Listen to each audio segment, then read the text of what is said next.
I'm Vic. And I'm Barbara. And I'm Janie. And lastly, I'm Donna. Hey, we got the band back together for this trip. We're all off to Iceland and Ireland for a summer cruise. The trip plans have been finalized and printed. The bags are in the car, and we're off on another adventure. It's June 2019, and Janie has just retired. Yeah, no more grading papers for me. Oh, did I forget to tell you? I retired too. It may be June, but we will not be encountering any heat wave on this trip. Our ports of call will be a quick stop in Providence, Rhode Island, Dublin, Ireland, Belfast, Northern Ireland, Reykjavik, Iceland, Akureyri, Iceland, Cobh, Ireland, before sailing back to Dublin, Ireland. Lots to do, so let's get started.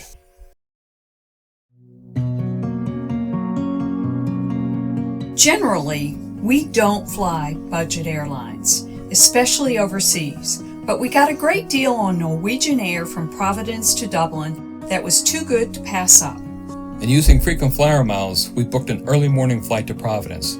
That way we can spend a day there before the flight to Dublin. All goes to plan or better, as we have an upgrade from Delta. Free drinks! And better snacks too. We struck up a conversation with a Providence native, and he gives us a tip on a great restaurant downtown. So we retrieve our bags, grab a rental car for the day, and head into town. With the help of Google Maps, we find our way to Hemingway's. Great service, great meal, great dessert. After lunch, we spend the early afternoon walking around downtown Providence.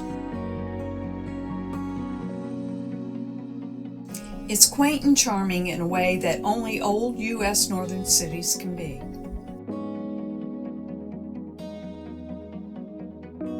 Everything is compact and very walkable. Brown University and the Rhode Island School of Design are right there as well.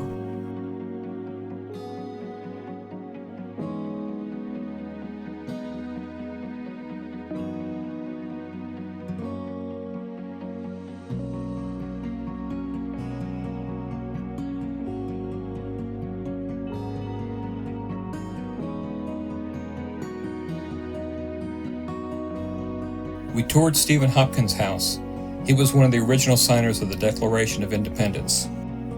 After a wonderful day in Providence, it was time to head back to the airport for our 5 p.m. flight. Well, that's when it was originally scheduled. Because of the 737 MAX fleet grounding, Norwegian was scrambling trying to fill their schedule with substitute planes and crews. Our flight was delayed until 2 a.m. the next morning. We get to the airport and check in. Norwegian gives us a $30 food voucher for the evening, but we weren't hungry, and the shops don't take airline food vouchers anyway. So we go through security and wait planeside for the next 9 hours.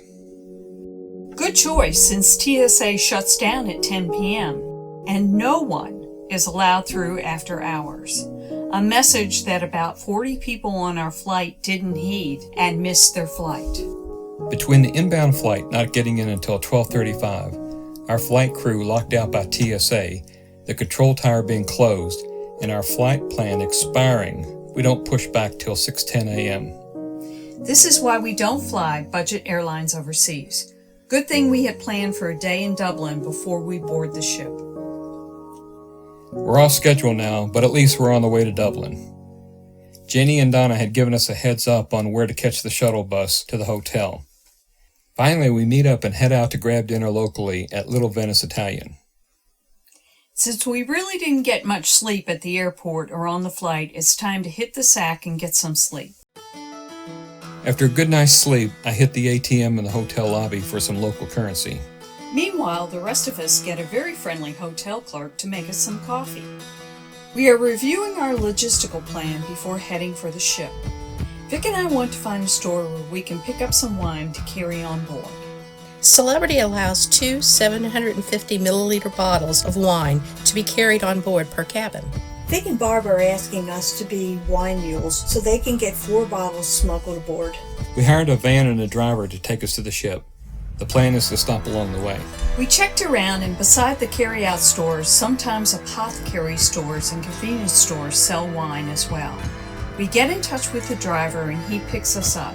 He's a nice guy but doesn't know of a wine store in the area, but he does find an apothecary along the way. But they don't sell wine. He finds us a convenience store, but they aren't open yet. After a short wait, we head in. They have a nice selection of wine on hand, too. As we're kibitzing over what wines to get, a friendly clerk comes over to help, or so I thought. Nope, can't sell wine today. Bank holiday. I don't get this bank holiday thing. A day off, but you can't buy alcohol? We are an island, aren't we? The pubs will open later. Thanks, we'll be on the ship by then, and no carryout. The driver takes us to the port terminal, and there's a line to check in. The place is a sea of people, all waiting to board the ship. Celebrity has a nice port terminal for check-in. It's just not next to the ship like we are used to. But with our status, we get priority check-in. Ooh, priority status. Oh, hush. They put us on the bus for the short drive to the gangway, and we board the ship. Don has arranged a big surprise for Janie. The plan was for all of us to go find our cabin first and take a look. Janie thinks we have an inside cabin a few decks below Vic and Barb's, but I secretly upgraded us to a balcony room and worked with Barb so our rooms were next to each other. After ogling over their cabin, we go to leave and happen to notice our names on the cabin next door. And surprise, surprise, our room keys open the door. Oh, you guys, I was so surprised. Donna, that was really sweet of you. The rest of the afternoon we hang out on our verandas. We had the steward open the divider between them to make one large space.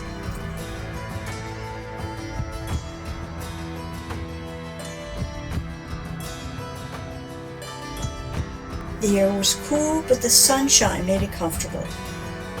With everyone safely on board, it was time to cast lines and cruise out the mouth of the Liffey River and head east into the North Sea. It's a busy port in the heart of the city.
With the sun setting behind Dublin, it made for a spectacular view.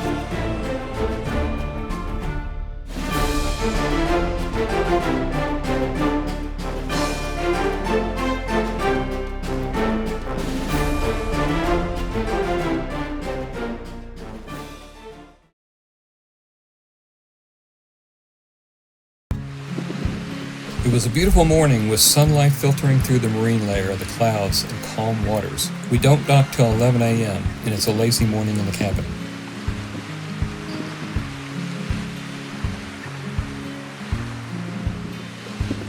Another surprise for Janie. Vic and I ordered breakfast for the cabins, complete with mimosas. Good morning. Hi. Happy retirement. Oh my God. Are we having breakfast together? Yes. Wonderful. Smile. Oh, you guys, thank you. This is wonderful. This is what it's like when you're up on the upper decks. Yes, this is what it's like on the upper decks. Oh my God, guys, this is great. Thank you. Shall we take it outside? Again, thank you guys. It was amazing.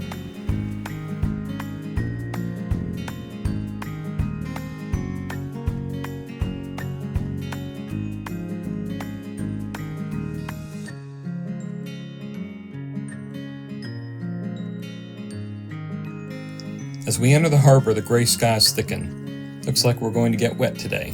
Liquid sunshine. Whatever. Bring an umbrella.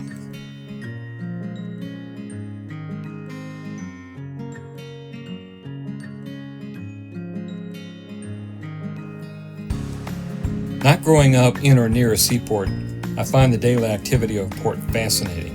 The wide variety of ships and the necessary infrastructure represent tremendous investments of capital, labor, and materials. I just think it's neat.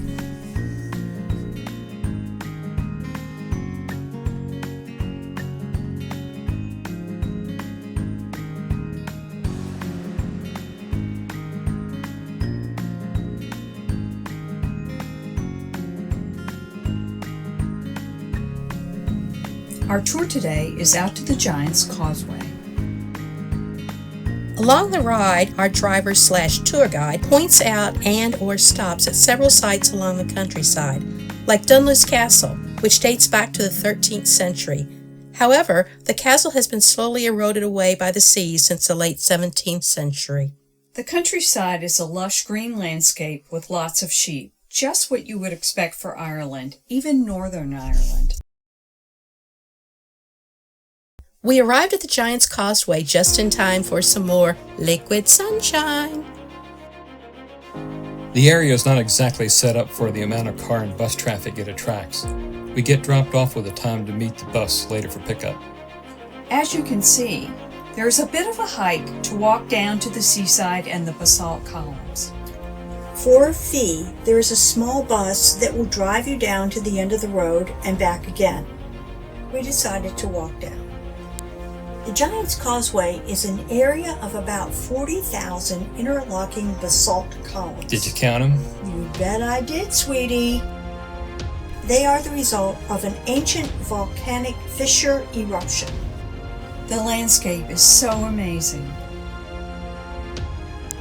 Like most of Europe, you proceed at your own risk. No safety lines, and the rocks can be slippery. I saw several people slip and slide and fall. No serious injuries, but I bet some bruises.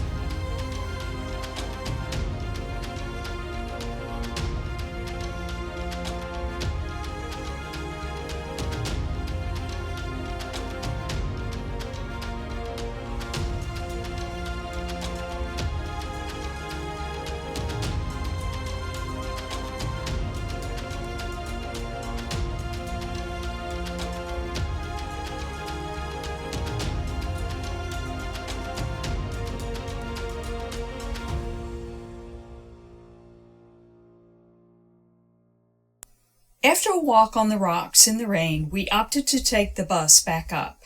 Had to almost fight our way on. Some people just don't queue well. Before catching the bus for the rest of the tour, we decided to grab lunch at the Nook. Great pub food. After lunch, we were back on the bus and headed for our next stop, the Carrick-a-Reed Rope Bridge. The history of the rope bridge goes back 350 years, while the locals built it to fish for salmon from the waters below. Sadly, over time, the waters were overfished, and today the only thing being caught is the pocketbooks of tourists. This tourist site sees almost 500,000 visitors a year.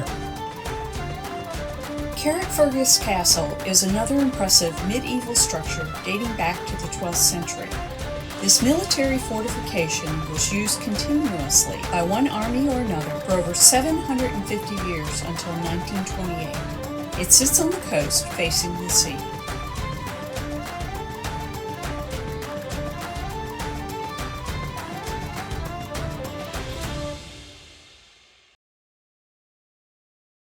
On the way back to the ship, our driver took us on a tour of Belfast and gave us a very interesting perspective on the period that they call the Troubles. That refers to the conflict between the IRA and the English from the 1960s until the Good Friday Agreement of 1998. Even though there's a political solution in place, there's still a lot of bad blood and vendettas seething below the surface. This wall, the Peace Wall, was built to separate Catholic Irish from Protestant English residents and hoped to stop the violence. Sections of the wall are over 30 feet tall to prevent explosive devices from being tossed over it. It's a shame. The violence really hurt the economic development of the city. but you do see some signs of improvement after 20 plus years. When we get back to our cabin, Janie has yet another retirement surprise. Flowers, chocolate-covered strawberries, champagne, and cake. You guys are really too much. Thanks again.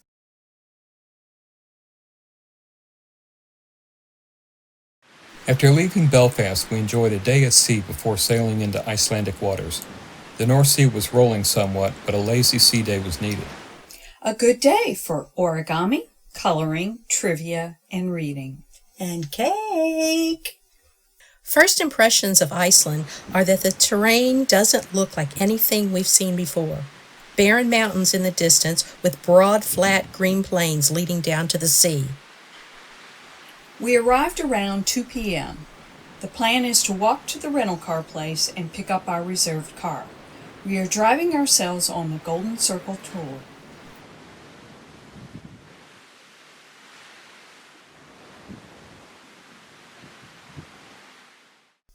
The first stop is the Carrad Crater. 3,000 years ago, this was an active volcano. The walls have a reddish tint, a remnant of the red lava that once erupted from it.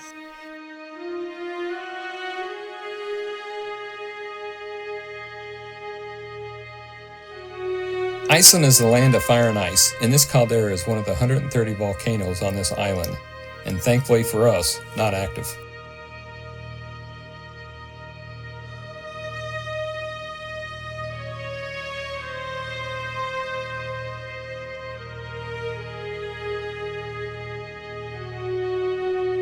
Careful on that first step, it's about 200 feet down.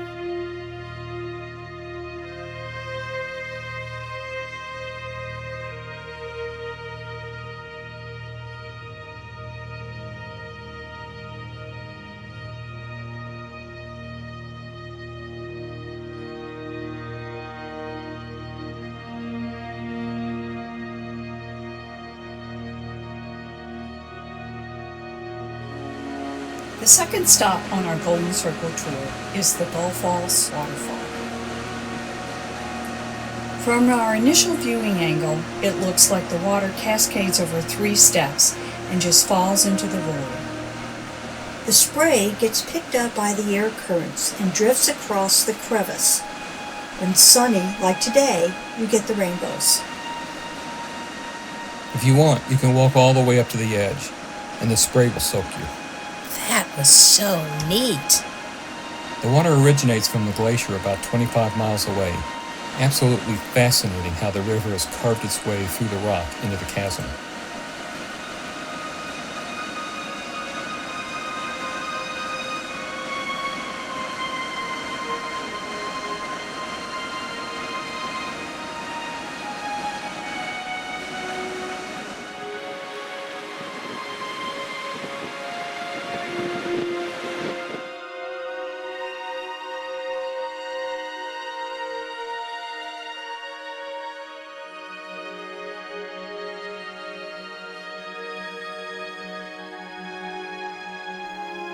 As we drive along the countryside, there is a stark beauty to the land.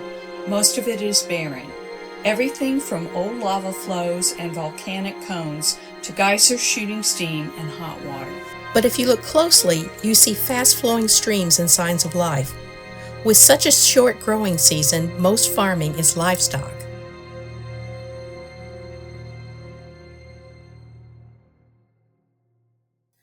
Our next stop is for ice cream. I'm not even going to attempt to pronounce the name. It's a locally owned farm run by 4 siblings and are the 7th generation of the family living on the land. Besides the farm, they also run a hotel, a restaurant, the ice cream business, and they rent horses to ride. During milking time, you can watch the cows being milked. The ice cream is smooth, creamy, and delicate. It's all organic and... How about you just say it was delicious? Okay, I'll go with that. We wander around the area as we enjoy the ice cream, taking in the views. From the hilltop, we can see a geothermal plant. Iceland makes great use of their geothermal resources. Back on the road, we pass vast fields of old lava flows. Once the lava cools enough, lichens begin to grow. Lichens are a member of the moss family and are the first plants to grow on rocky exposed surfaces like lava. It gives the jagged, sharp edges of rock a soft look. On the way to Thingvellir, we catch a glimpse of the eastern shore of Lake Thingvallavatn. It's a rift lake and the largest natural lake in Iceland. Our last stop on the Golden Circle tour is Thingvellir National Park. The island of Iceland was formed due to geological forces. The highlight of the park is the surface of the rift formed by the European and North American tectonic plates drifting apart. They move apart at the rate of 1/4 inch a year. As they move apart, magma from the Earth's mantle fills the void. The walkway actually spans 2 continents. Activity along the tectonic plates is responsible for the volcanic and geothermal activity on the island. The rift runs north and south through the middle of the Atlantic Ocean. Over eons of time, enough magma has built up to form the island of Iceland.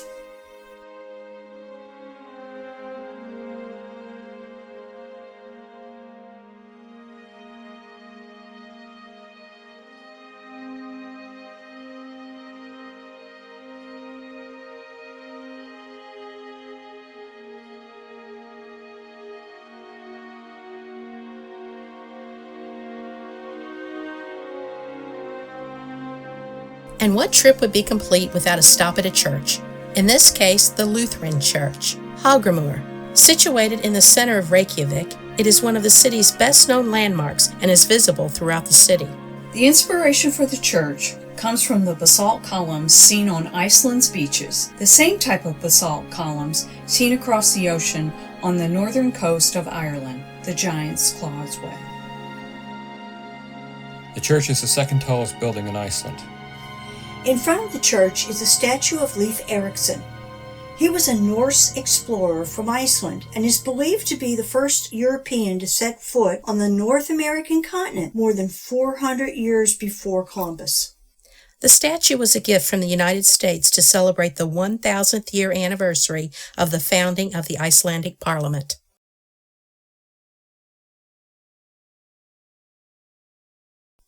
Back on board, I sneak up on deck just before midnight to take a quick shot of the setting sun.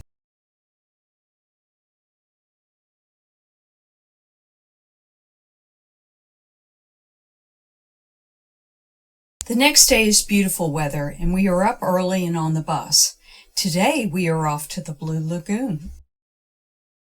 The Blue Lagoon is a day spa that is a man-made lagoon that uses geothermal water and steam from a nearby geothermal power plant to create a unique bathing experience. The water has a milky blue shade, which is due to its high silica content. The silica forms soft white mud on the bottom of the lake, which bathers rub on themselves. You smear the mud on your face and skin. Afterward, your skin feels so soft and smooth. And guess what? They actually have a gift store and sell mud products in the spa store. The water temperature in the lagoon averages 99 to 102 degrees Fahrenheit. Oh, it feels so good. The lagoon has a swim-up bar where you can get water, juices, and local beers. The water is also rich in salts and algae. The spa is one of Iceland's most visited attractions. There are several blue lakes created by the power plant around the area. They are a byproduct of the use of geothermal steam. All good things must come to an end. After a shower to rinse off the silica, we get back on the bus to the ship.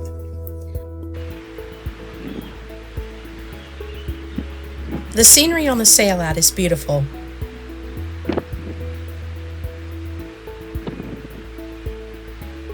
The white structure is the Imagine Peace Tower, a light tower commissioned by Yoko Ono in honor of her late husband and former Beatle, John Lennon. The tower is only lit at certain times of the year.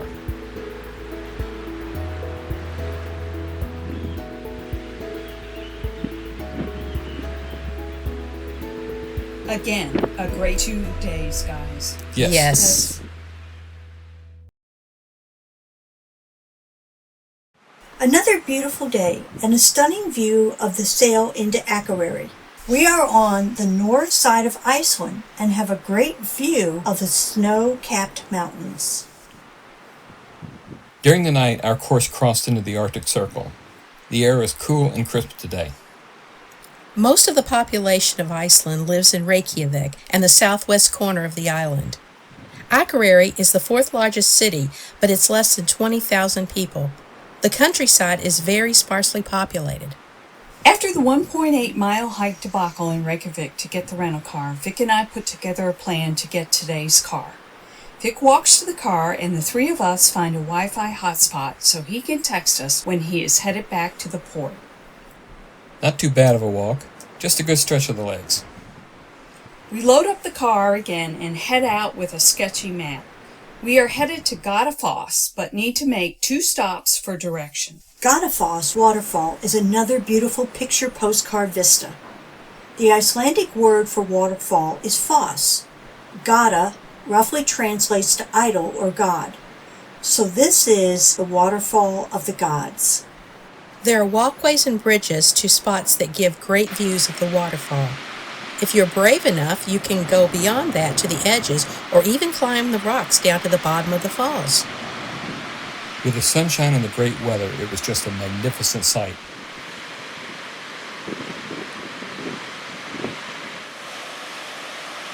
The water is clear. You can see the rocky bottom of the river. With the sky and the falls, the colors are just stunning. Seafoam greens, grays, whites, and sky blue reflections.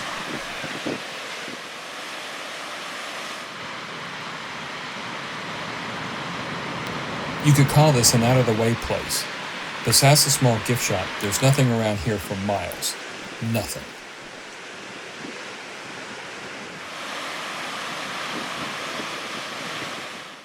We are headed to Dettifoss, a remote area in the northeast portion of Iceland. Along the way, we passed Lake Mitvin, an area of volcanic activity. The lake was formed as a result of this activity. It's a good fishing lake. Maybe the guys and I should come here and give it a try. Along the lake you can see volcanic cones that have broken through to form islands.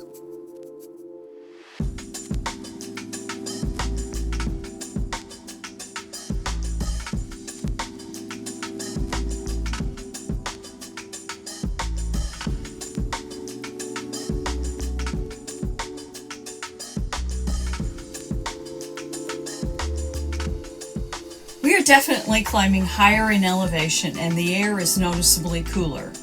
And our sunny skies are giving way to some high clouds. Time to zip up the jackets.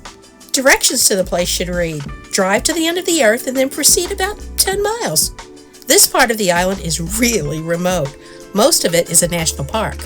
We arrive at the Dettifoss parking lot. No structure other than a row of porta potties. A brisk 10-minute walk across a rugged volcanic landscape in a blowing gale, and you arrive at the falls. The path up to the falls from the parking lot is a deceptive view. You only see about half the full width of the falls. Another quarter-mile walk along the cliff's edge leads to an observation platform.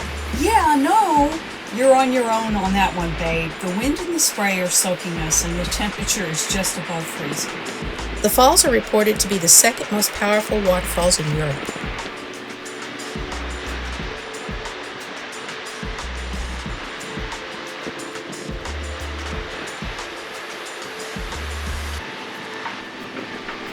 If there were a waterfall on the moon, it would look just like this. It is beautiful in the basics it portrays. The bare rock representing the earth, the wind blowing uninterrupted, the tremendous water of the falls. And thank God Lucifer isn't there and there's no fire belching from the earth. The sides of the river valley are sheer basalt columns. Again, this is all about personal responsibility. If you want to walk up to the edge of the falls, you are allowed to. If you fall, it's on you, no one but you. There's a small sign less than 3 inches square that warns you of the danger, and a large fissure from where the cliff face is beginning to fall away from the edge of the path is just inches beyond the knee-high rope marking the edge. The weather has definitely turned, and not for the better. It's beginning to rain an icy mix of rain and snow. Time to pack it up and make a break for the car. One last look at this unbelievable landscape. I'm thinking it looks a lot more like Mars than the moon. Definitely does not look like I'm still on Earth. We are working our way down out of the high country back down to lower altitudes. Time to see the effects of the fourth element, fire. We passed it on the way up, but now we are making a stop at the Haverhier area. The smell of rotten eggs is in the air, and there are boiling mud pots full of sulfuric acid and fumaroles belching steam.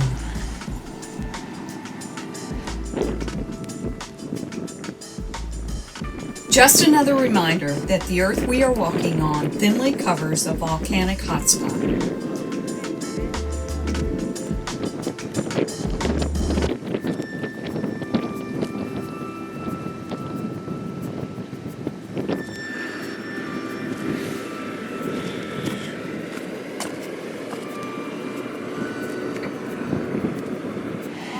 As close as you feel comfortable. Preferably this side.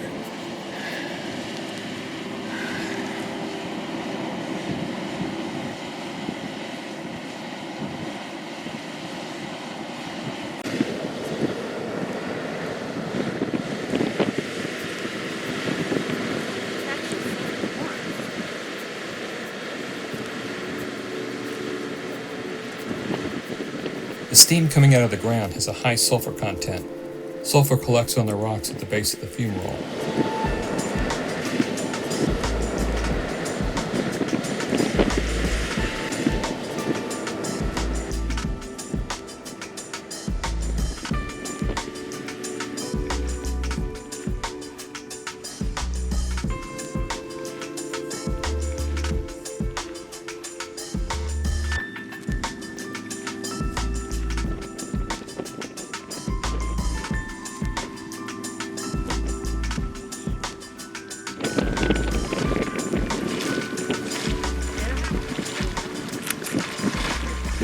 Nearby is a geothermal power production facility.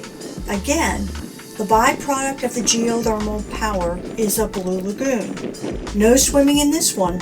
It contains a high level of sulfuric acid.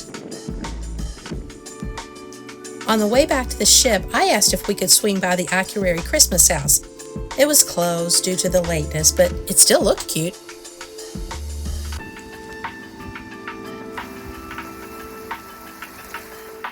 We overnight in Akureyri. In the morning, we walk into town. We wrap up the gift buying and stop for some ice cream.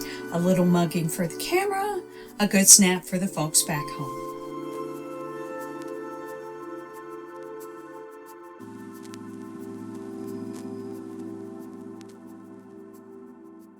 By early afternoon, we wander back to the reflection and spend the afternoon looking over today's spoils. The cruise line made up certificates commemorating our crossing of the Arctic Circle. A nice touch. Shortly thereafter, it was time to throw lines and say goodbye to Iceland. As we sail out, we get a good view of the new tunnel through the mountain that was recently completed. The tunnel is almost 5 miles long, but saves over 15 miles of driving switchback roads through the mountains.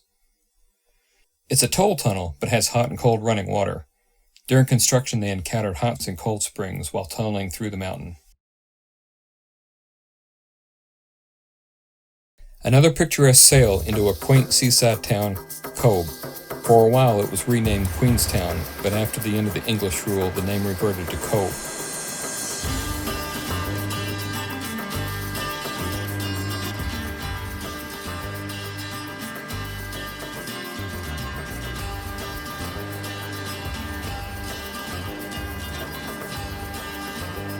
The hills are dotted with row houses painted in an Easter egg basket style of bright colors. They look cute now, but they are still of a style of the working class people who once lived there. The architectural style is definitely utilitarian, and the biggest structure you can't miss is the cathedral. With Donna not feeling up to it today, Vic, Janie, and I walk into town. We didn't have any excursion, so we have all day to play around.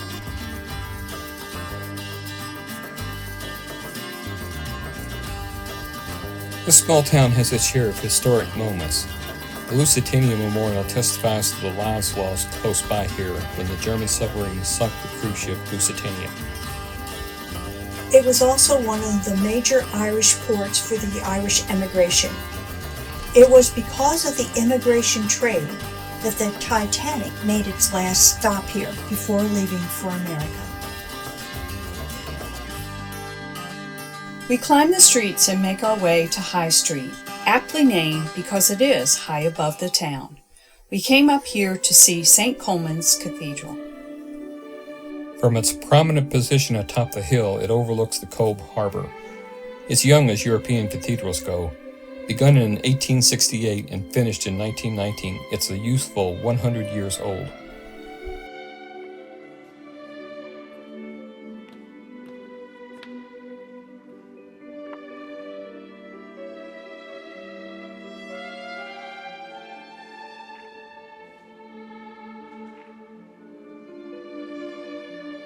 Our visit was fortuitous.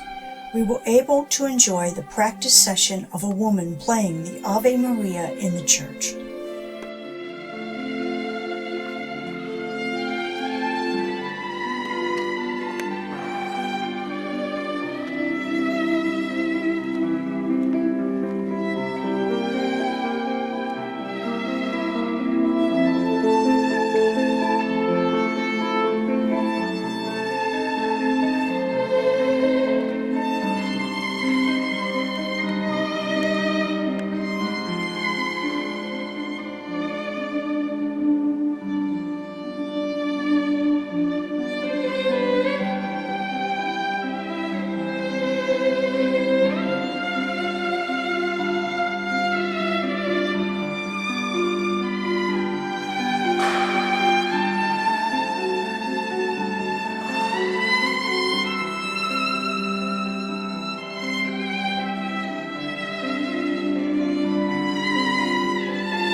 A funeral mass was scheduled shortly after our visit.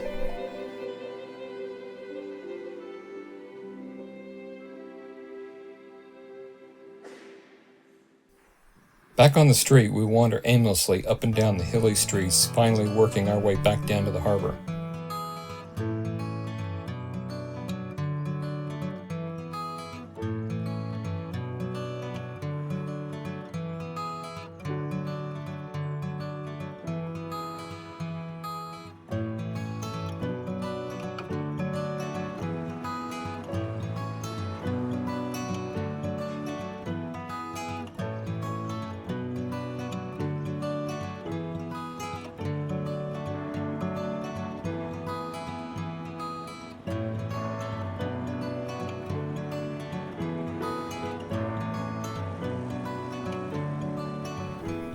The White Building was the office of White Star Lines. Emigrants would come here to buy their one-way tickets to America. The old dilapidated pier was the last firm ground by Titanic passengers touched before boarding the tenders out to the Titanic. And in our distance, that's our ship, the Celebrity Reflection. In the fine old tradition of sailors everywhere, before boarding the ship, a visit to the local pub is in order. We enjoyed a few pints and Irish coffees along with some really good scones. We also ran into some of our shipmates at the next table. They were part of a group of faculty and alum members from the University of Louisville. There were about 90 of them on the ship.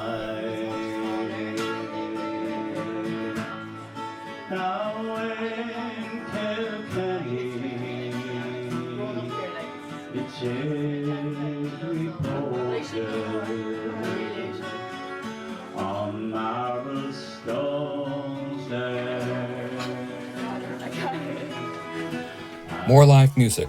There are performers in the pubs and in the streets.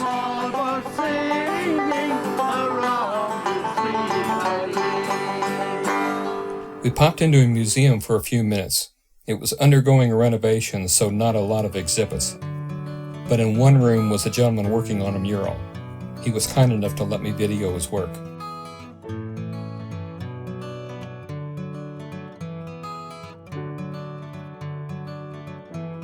All this culture made Vic a little thirsty, and as he would say, we popped into another pub.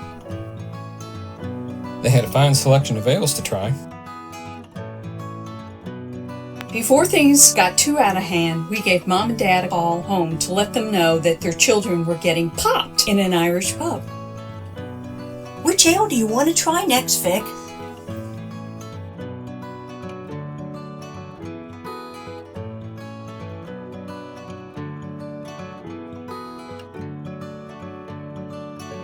We stagger and walk the remainder of the waterfront, trying to stay out of trouble. There is a Titanic exhibit, but we don't have enough time to go in. A few last pictures before getting back on board.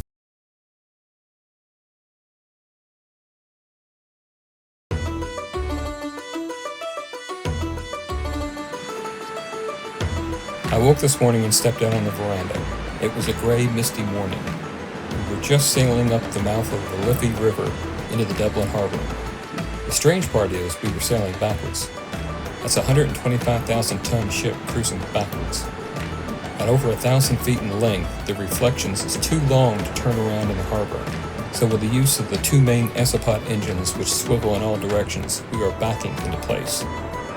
It must have some really big rear mirrors. Actually, there's a guy in a rowboat behind giving the captain hand signals to get him back in. Today is the last full day of the cruise and we are in Dublin. We overnight on the ship tonight and then disembark tomorrow morning. What are we doing today, guys? No real plan. There is a shuttle into town. We are just heading in and looking around. I'm still not feeling well, so you guys need to head off without me. The ship's shuttle drops us at Merrion Square in downtown Dublin.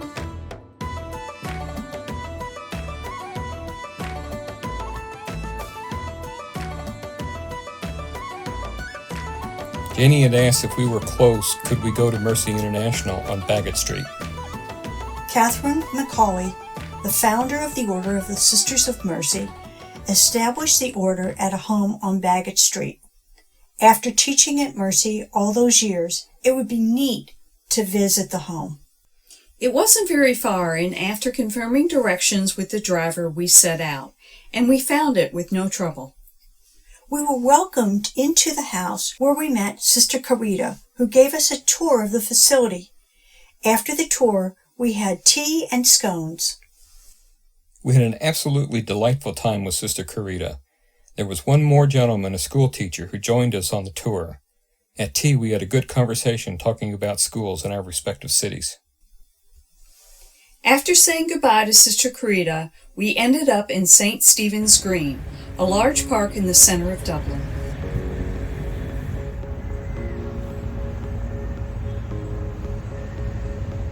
It was a beautiful park with ponds, ducks, and other water birds.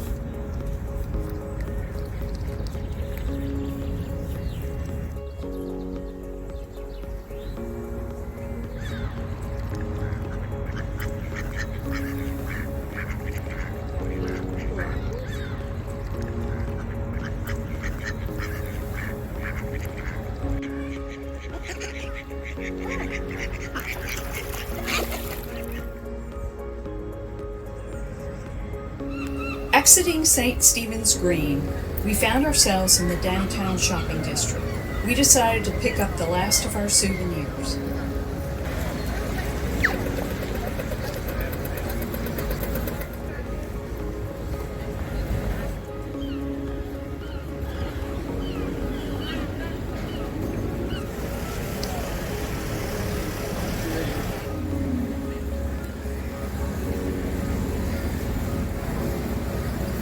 Since I can't say popped anymore, I'll say we found ourselves in need of refreshment and nourishment at Bruxelles Cafe Bar.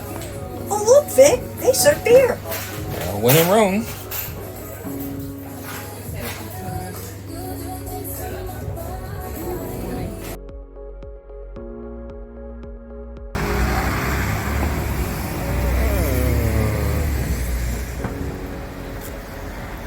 Powered by alcohol and onion rings, we were off again.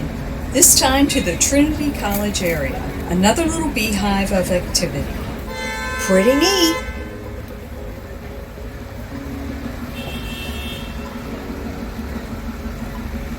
But the street signs say we are in Temple Bar. The notes say this is an area known for crowded pubs that host live folk music.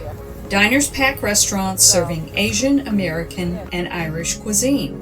Quirky boutiques stock clothes and crafts by local designers. Okay, you had us at crowded pubs. We spent the next couple of hours at the Old Dubliner, learning local customs like how to leave your beer on the bar while you go pee. Put a coaster on top to signal you will be back. And finding out the guy on the stool next to you is the owner of the place. And watching the process of how to build a Guinness the correct way. Listening to live music. And supporting the local brewers. Recording. Now we have to do it all over again. We have to do it again.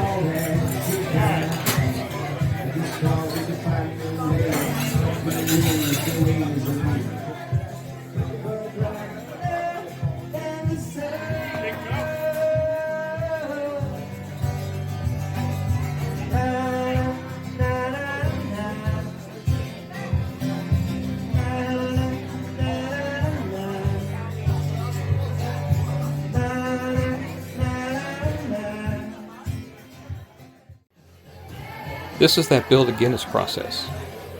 Not hard, but it's time consuming. So you start it, go do something quick, stop it, go do something else for a minute, and I do mean a minute.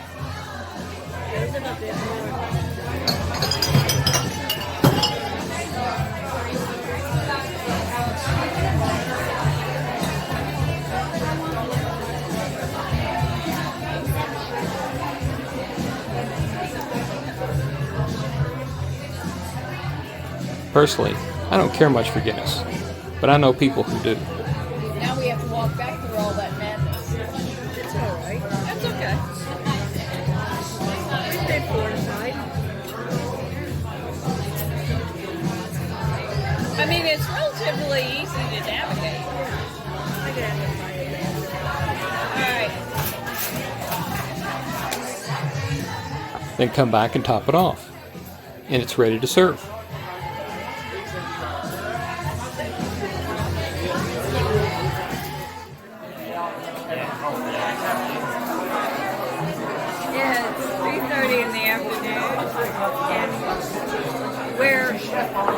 In Egypt. I don't even know the audio can pick it up with all this We're going on. back in Egypt. It's 2:30 in the afternoon, and we're in a great pub. And I'm done. And that pretty much sums up our Dublin adventure. We did manage to find our way back to the shuttle and back to the ship. Back on board, Donna was feeling much better. She was all set to hear about all the cultural sites we visited. Yeah, right, cultural. Boy, she was disappointed. We weren't. Ah yes, time to head home. But because of the budget flights, we're flying Dublin to Newburgh, New York, Stewart International. It's about 60 miles north of Manhattan. We are on an Aer Lingus jet rented by Norwegian Airlines. That's not confusing enough. Once there, we have to spend the night as we miss all connecting flights to Atlanta, then fly back the next day. Oh, the joys of flying budget airlines. Overall, a really great time and a fun adventure. Can't wait till we head out again.